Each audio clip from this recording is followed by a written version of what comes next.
కుత్బుల్లాపూర్ నియోజకవర్గం కాంగ్రెస్ పార్టీ విలేకరుల సమావేశం. కుత్బుల్లాపూర్ బీఆర్ఎస్ నాయకులకు కౌంటర్ ఇచ్చిన కాంగ్రెస్ నాయకులు మేడ్చల్ గ్రంథాలయం చైర్మన్ బొంగనూరి శ్రీనివాసరెడ్డి. నిన్న ప్రజాపాలన విజయోత్సవ వేడుకలలో కాంగ్రెస్ నాయకులు నర్సిరెడ్డి భూపతి రెడ్డి మాట్లాడుతూ, గత ప్రభుత్వం 10 ఏళ్ల కాలంలో ప్రజా పరిపాలన తుంగలో తొక్కేసి కబ్జాలకు పాల్పడ్డారని ఆరోపణ నేపథ్యంలో నిన్న బీఆర్ఎస్ నాయకులు నర్సిరెడ్డి భూపతి రెడ్డిని ఉద్దేశించి, నీవు కనీసం వార్డు నెంబర్ కూడా గెలవలేవని, వార్డు నెంబర్కి కూడా గెలవలేని వాడివి మా ఎమ్మెల్యేలను ఎమ్మెల్సీలను విమర్శన చేయటం తగదని ఘాటైన పదాలు వాడారని, ఈరోజు కాంగ్రెస్ నాయకులు మీరు గల్లీ నాయకులు కూడా మా నాయకులు నర్సిరెడ్డి భూపతి రెడ్డిని విమర్శించడం హాస్యాస్పదంగా ఉందని ఎద్దేవా చేశారు.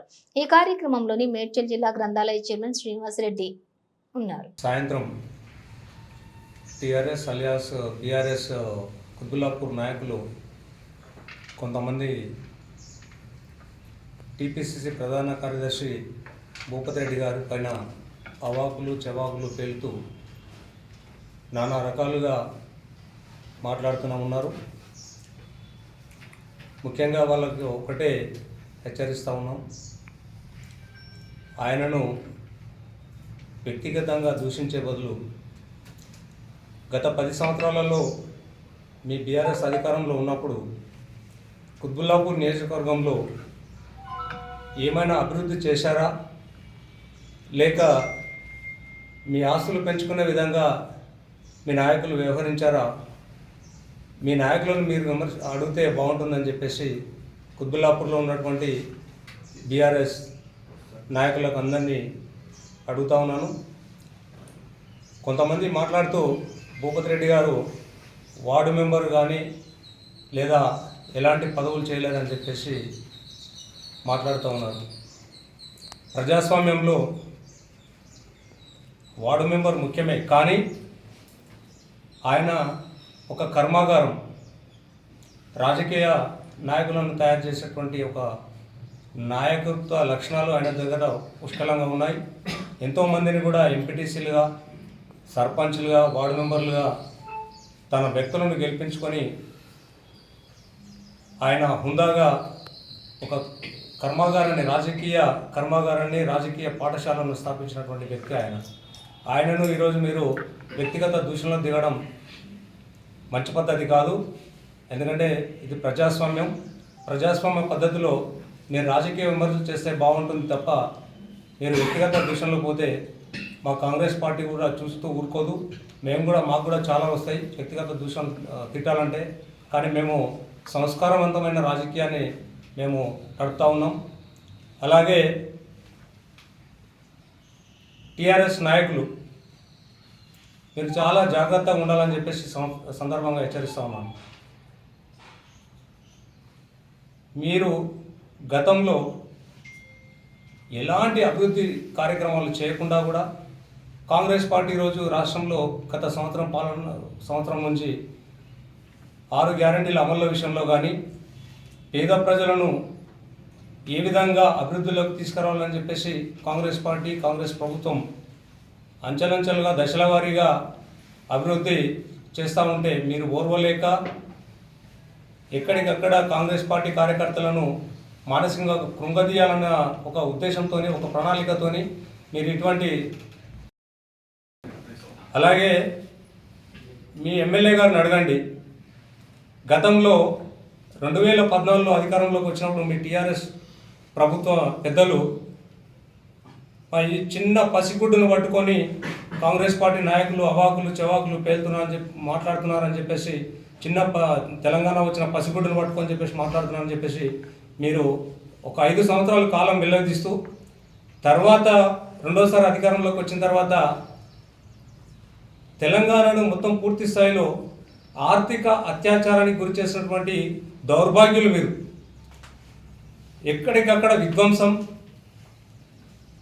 ప్రతిపక్ష పార్టీలను నిర్వీర్యం చేసే వ్యవస్థను మీరు ఏర్పాటు చేసుకోవడం, నీచంగా ప్రస్తుత ముఖ్యమంత్రి మా ప్రియతమ నాయకులు రేవంత్ రెడ్డి గారు ఫోన్ ట్యాపింగ్ కూడా, వ్యక్తిగత సంభాషణను కూడా మీరు సేకరించి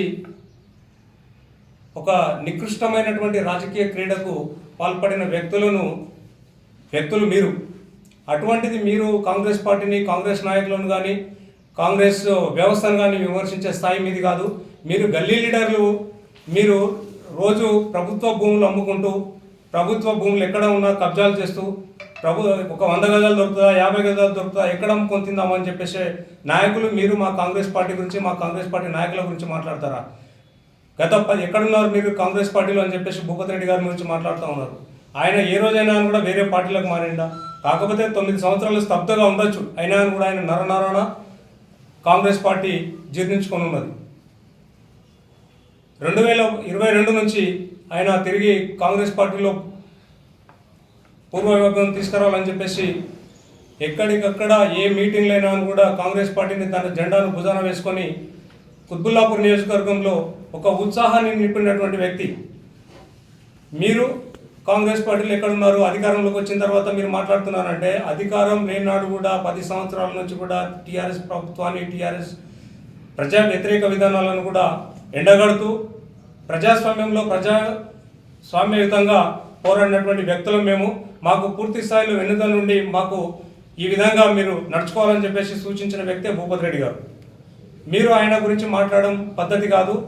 ఇప్పటికైనా మీరు భాష పద్ధతి మార్చుకొని ప్రజాస్వామ్యంలో ప్రజాస్వామ్యయుతంగా మీరు ఏదైనా ప్రజా సమస్యలు పరిష్కరించాలనుకున్నా, సమస్యల మీద పోరాటాలను చేయాలనుకున్నా కూడా శాంతియుతంగా ప్రజాస్వామ్య పద్ధతిలో పోరాడితే బాగుంటుంది. లేకపోతే కాంగ్రెస్ పార్టీ పక్షాన మేము కూడా తగు చర్యలకు శ్రీకారం చుట్టాల్సి వచ్చిన పరిస్థితి ఏర్పడుతుంది. ముఖ్యంగా మీరు మీ ఎమ్మెల్యే గారిని అడగండి, స్థానికంగా డబుల్ బెడ్రూమ్లు ఎంతమందికి ఇచ్చారు, లేదా ఎవరికైనా ఉద్యోగాలు ఇప్పించారా, లేకపోతే ఎక్కడైనా మౌలిక సదుపాయాలు పూర్తి స్థాయిలో అమలు చేశారా? ఒకసారి మీరు ఆలోచన చేయమని చెప్పేసి టీఆర్ఎస్ నాయకులను, గల్లీ నాయకులను, ముఖ్యంగా గల్లీ నాయకులు, మీరు ఎక్కడ వార్డు మెంబర్లకు గెలిచారు? కనీసం మీకు నెత్తి మీద 4 ఓట్లు ఉన్నాయా? మీరు నెత్తి మీద 4 ఓట్లు ఉన్నాయా? ఒకసారి ఆలోచన చేసుకొని భూపతి రెడ్డి గారి గురించి మాట్లాడి మీరు. ఆయన ఒక ఎమ్మెల్యే గారి గురించి మాట్లాడుతూ మా రాష్ట్ర నాయకులు పిసిసి ప్రధాన కార్యదర్శి అయిన భూపతి రెడ్డి అన్న గారి గురించి ఏవైతే మాట్లాడారో ఒక్కటి గుర్తుపెట్టుకోవాలి. ఫస్ట్ నుంచి కూడా ఆయన ఎప్పుడైతే రాజకీయంగా వచ్చారో అప్పటి నుంచి కూడా ఒకటే పార్టీ, ఒకటే జెండా పట్టుకొని పార్టీ కార్యకర్తలను నమ్ముకొని ఈరోజు పార్టీలో ప్రతి ఒక్క కార్యకర్తను గుర్తించి ప్రతి ఒక్క సెల్ నుంచి కూడా ప్రతి ఒక్క కార్యకర్తకి పోస్ట్ ఇప్పించిండ్రంటే అది భూపతి రెడ్డి అన్న. ప్రతి సెల్ నుంచి కూడా పలానా కార్యకర్త కష్టపడే వాళ్ళు వీళ్ళకి ఇవి ఇవ్వాలి. ఈరోజు కాంగ్రెస్ కార్యకర్తలు తలెత్తుకొని కుత్బుల్లాపూర్ నియోజకవర్గంలో తిరుగుతున్నారంటే ఆ రోజు మాకు నాయకుడు లేడు అని అందరు కూడా బాధపడుతున్న రోజు, నేనున్నా మీకు అండగా నేను నిలబడతాను, కాంగ్రెస్ జెండా పట్టుకొని ముందుకొచ్చి కాంగ్రెస్ కార్యకర్తలకి ధైర్యం ఇచ్చిన వ్యక్తి భూపతి రెడ్డి. ఆయనను విమర్శించే అర్హత మీకు లేదు. అసలు ఆయన గురించి మాట్లాడే, ఆయన పేరు పలికే అర్హతనే మీకు లేదు. కొంతమంది నాయకులు ఉంటారు, ఏ చెట్టు పచ్చగా ఉంటే ఆ చెట్టు కింద పోయి కూర్చుంటారు. కానీ భూపతి రెడ్డి అన్న అట్లా కాదు. పార్టీని నమ్ముకున్నాడు. పార్టీలో కష్టపడే కార్యకర్తల మనోభావాలు ఏంటో తెలుసు, వాళ్ళ బాధ ఏంటో ఆయనకు తెలుసు. అందరు నాయకులలాగా కాదు, పని ఉన్నప్పుడు వాడుకోవడం, పని లేనప్పుడు వదిలిపెట్టడం, అలాంటి మొత్తం భూపతి రెడ్డి అనేది కాదు. మీరు ఆయన గురించి ఈరోజు మాట్లాడారంటే, మహిళా కాంగ్రెస్ నాయకురాలుగా చెప్తున్నాను, నేను జిల్లా అధ్యక్షురాలుగా, ప్రతి డివిజన్ల నుంచి మీ మీద ప్రతి మహిళ కూడా నోరిప్పి మీ భావోతాలన్నీ బయట పెడతారు. ఎందుకు పనికిరాని నాయకులు ఆయన గురించి మాట్లాడుతున్నారు. కనీసం మీకు ఆయన ఎదురుగా నిలబడే అర్హత కూడా లేదు మీకు. అలాంటి వ్యక్తులు మీరు ఈరోజు ఆయన గురించి మాట్లాడుతున్నారు అంటే మీరు మా మంచితనాన్ని, మా సహనాన్ని మీరు చదవగంతనం అనుకుంటున్నారా? మీరు కానీ మా నాయకుడు గురించి మాట్లాడితే మేము ఎట్టి పరిస్థితిలో ఊరుకునే పరిస్థితి లేదు. మీరు ఎమ్మెల్యే గారు ఒక ఎమ్మెల్యే హోదాలో ఉన్నారు, ఎమ్మెల్సీ గారు కానీ ఎమ్మెల్యే గారు కానీ మీరు ఒక హోదాలో ఉన్నారు. మా నాయకులు ఎట్లా మాకు క్రమశిక్షణ నేర్పారో మీ కార్యకర్తలకు మీరు క్రమశిక్షణ నేర్పండి. ఎవరిని ఎలా మాట్లాడాలి, ఎవరికి గౌరవించాలి, ఎవరి గురించి మనం మాట్లాడాలి, మాట్లాడకూడదు అన్నది మీ కార్యకర్తలకి క్రమశిక్షణ నేర్పండి. వీధిలో రౌడీలను తీసుకొచ్చి కూర్చోబెట్టి మా నాయకుడి గురించి మాట్లాడిపిస్తే ఇక్కడ అంత చేతగాని వాళ్ళు ఊరుకునే వాళ్ళు ఎవరు లేరు. మీరు మా నాయకుడి గురించి మాట్లాడే అర్హత మీకు లేదు. ఈరోజు మహిళా సెల్ కానివ్వండి, ఎస్సీ సెల్ కానివ్వండి, ఎస్టీ సెల్ కానీ, బీసీ సెల్ కానీ, కిసాన్ సెల్ కానీ, ప్రతి సెల్ నుంచి ఈరోజు ప్రెసిడెంట్లను కానీ కార్యకర్తలు కానీ ఒక హోదా ఇచ్చి ఒక వ్యక్తిగా నిలబడి నలుగురిలో గౌరవం ఇచ్చాడంటే ఈరోజు పార్టీ ఉన్నా లేకున్నా పార్టీ కష్టంలో ఉన్నా 10 రూపాయలు ఖర్చు పెట్టుకొని పార్టీ కార్యకర్తలకి నేనున్నా అండగానే నిలబడ్డ వ్యక్తి ఆయన గురించి మాట్లాడే అర్హత మీకు లేదు. కాబట్టి ఆయన వార్డు నంబర్గా గెలిచినా గెలవకపోయినా ఆయనకు వచ్చిన అవకాశాలని త్యాగం చేసిండు ఆయన. అది మీకు తెలుసా? ఆయనకు వచ్చిన అవకాశాలని త్యాగం చేసిండు. పెద్దవాళ్ళు చెప్తే పెద్దవాళ్ళ మాటకు గౌరవం ఇచ్చి ఆయనకు వచ్చిన అవకాశాలను నీకు మళ్ళీ నెక్స్ట్ టైం ఉంటుంది, యువతల వ్యక్తులకు మీరు అవకాశం ఇవ్వండి అంటే ఆయన త్యాగం చేశారు. నాకు మళ్ళీ మంచి అవకాశం వస్తుంది అనేసి త్యాగం చేసిండు ఆయన. దాన్ని గౌరవించండి మీరు. మీకు తెలియదా భూపతి రెడ్డి అని ఎంత కష్టపడ్డాడు, పార్టీకి ఎంత ఖర్చు పెట్టారు, ఎంత కార్యకర్తలను ఎంత ఇచ్చేసారని మీకు తెలుసు కదా. తెలిసి ఈరోజు మీరు ఏ విధంగా మాట్లాడుతున్నారు? అసలు మీకు మనస్సాక్షి ఉందా మాట్లాడడానికి ఆయన గురించి? 10 పార్టీలు మారిన నాయకులు మాట్లాడుతున్నారంటే మాకు సిగ్గు అనిపిస్తుంది. ఒక వ్యక్తి ఒక పార్టీని నమ్ముకొని ఒక జెండా కింద పనిచేసి ఆ పార్టీ నుంచి లాభం పొందినా లాభం పొందకపోయినా ఈ రోజు వరకు కూడా పార్టీ నీడలో పనిచేస్తూ పార్టీని ఏ రోజు కూడా వ్యతిరేకంగా మాట్లాడుతూ ఎంతోమంది టికెట్ రానప్పుడు కూడా ఎంతోమంది ఎన్నో రకాలుగా కార్యకర్తల మనోభావాలకు ఎదురై కూడా చెప్తే కూడా ఆయన ఏ రోజు కూడా ఆయన ఇదవ్వలేదు. కాబట్టి దయచేసి మీరు ఎప్పుడు కూడా ఆయన గురించి మాట్లాడితే మటుకు మీ కుత్బుల్లాపూర్ కాన్స్టిట్యున్సీలో మటుకు మీరు ఎవరైతే వ్యతిరేకంగా మాట్లాడతారో ఇంకా మహిళా కాంగ్రెస్ తరఫున కూడా మేము కూడా గట్టిగానే కౌంటర్లు ఇవ్వడం మొదలు పెడితే మీరు ఇక తట్టుకోలేరు.